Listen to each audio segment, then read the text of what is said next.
You ever hear a sound that makes your blood run cold? Not a gunshot.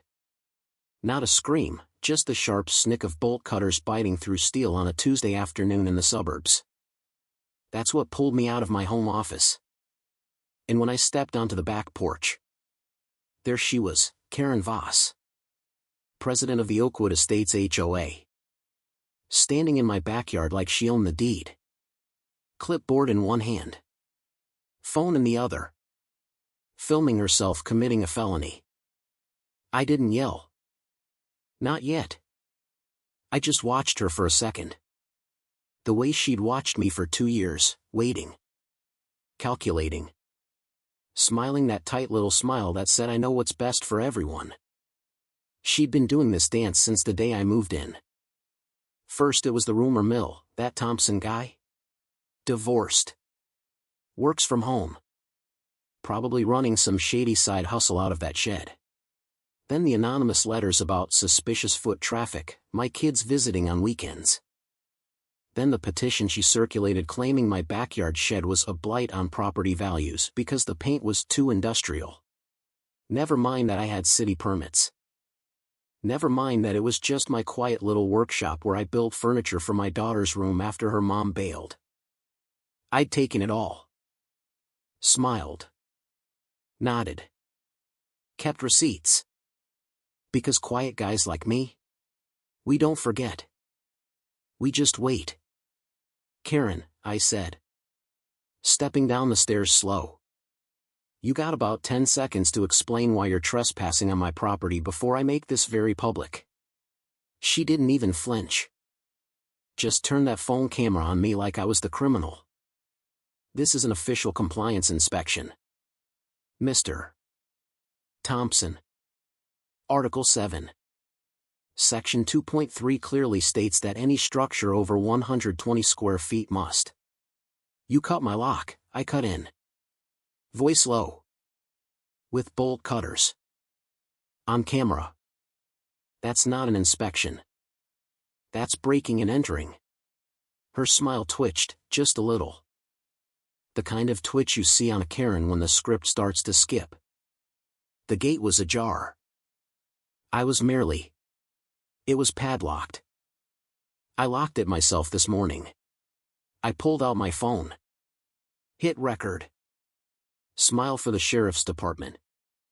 Karen. They love this kind of content. She tried the classic move, stepping closer. Lowering her voice like we were old pals. Alex. Come on. We're neighbors. This is for the community. Your shed is an eyesore. The neighbors have been complaining. Which neighbors?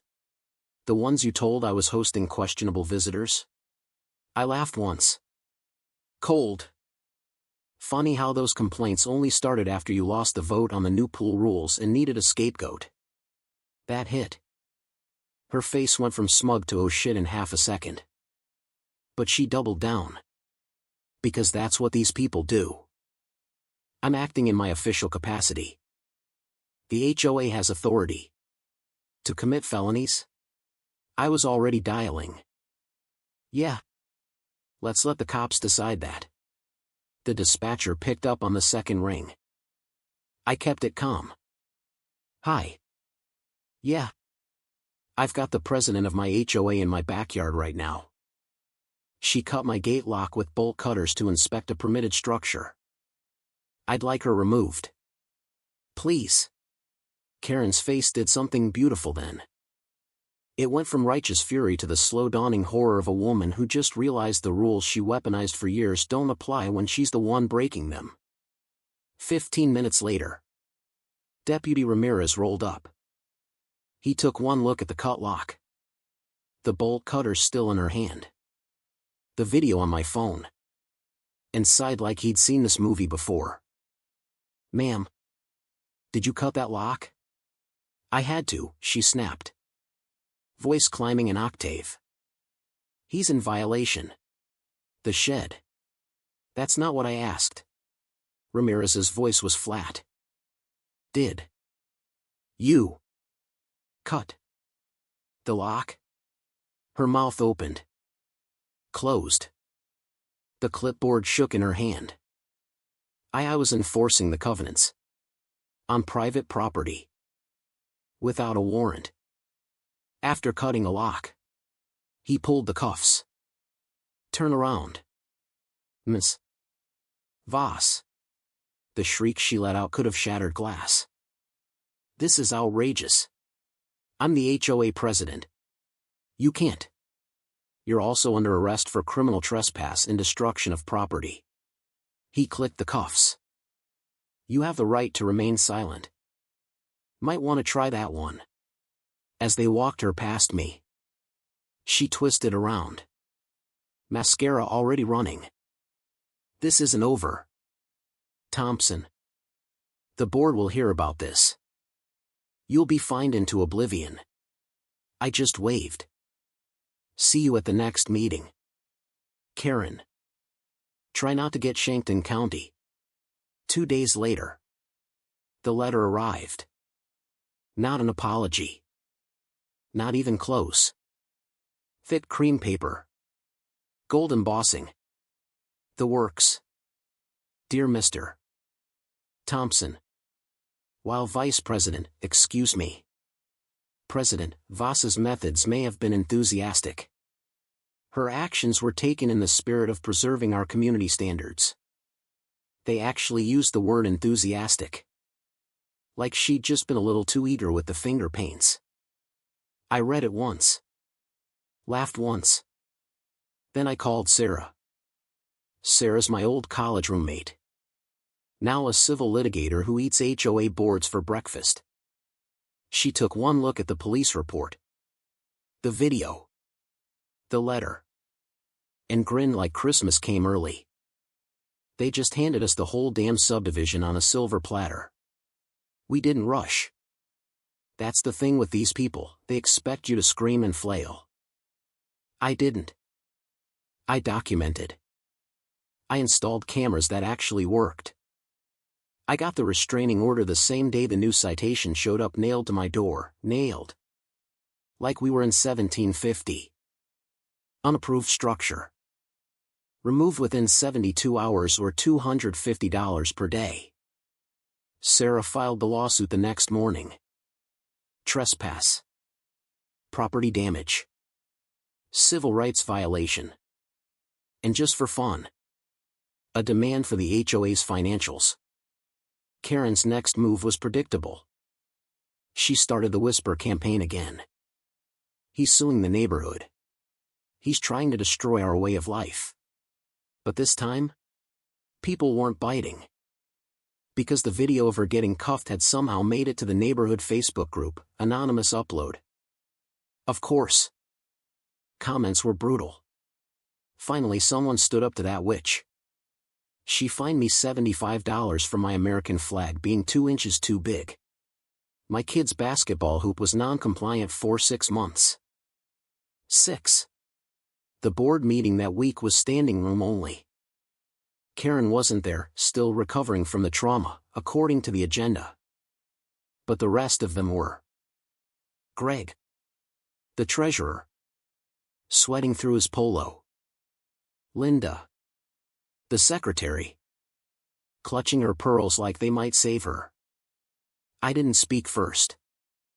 Sarah did. She stood up in her power suit. Dropped a binder on the table that landed like a gunshot. Good evening. Board members.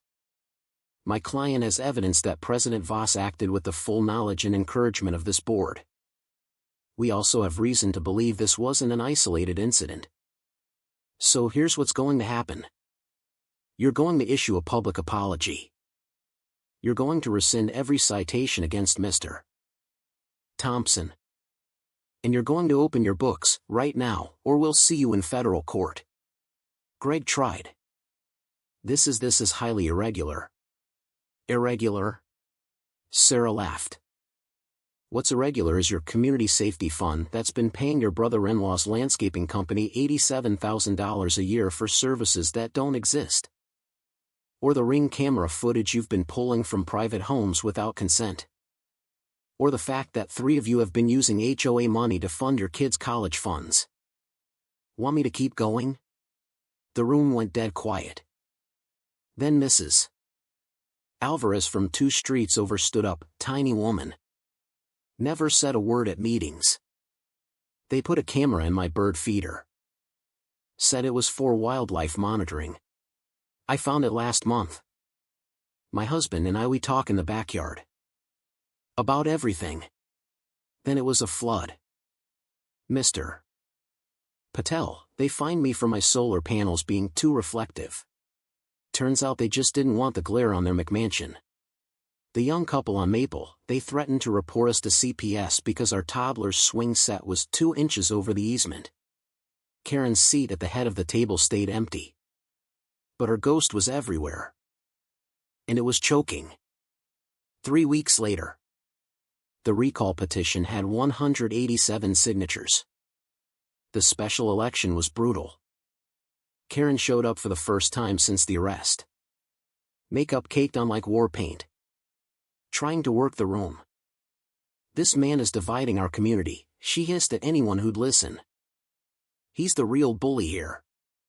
I was standing 10 feet away when she said it. I just smiled and held up my phone. Smile. Karen. The DA's office loved the new footage from my gate camera. The one you tried to spray paint at 2 a.m. last Tuesday. Her face went the color of spoiled milk. The vote wasn't even close. 82% to dissolve the current board. New bylaws. Transparency portal. No more anonymous complaints. No more enthusiastic enforcement. But the best part?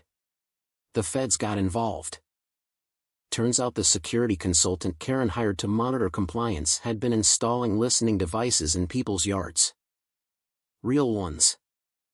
The kind that pick up conversations through windows. They found 12.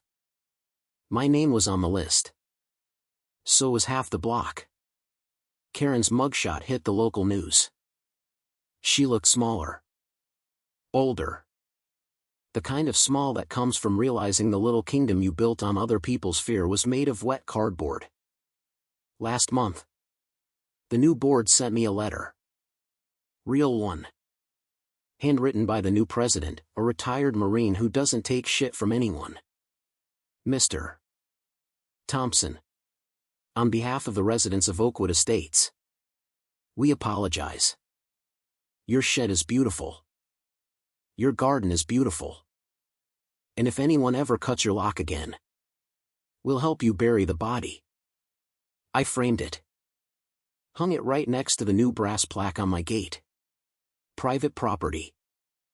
Violators will be prosecuted. And then publicly humiliated on the internet. The neighborhood feels different now. Flags fly at whatever height people want. Kids leave bikes in driveways overnight. Old Mr.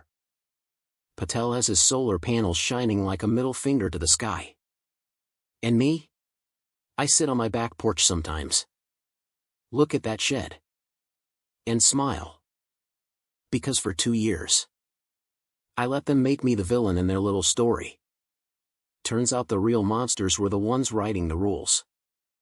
So tell me, when a single guy with a shed and a spine goes up against an entire HOA machine built on control and cowardice, who was really the Karen here?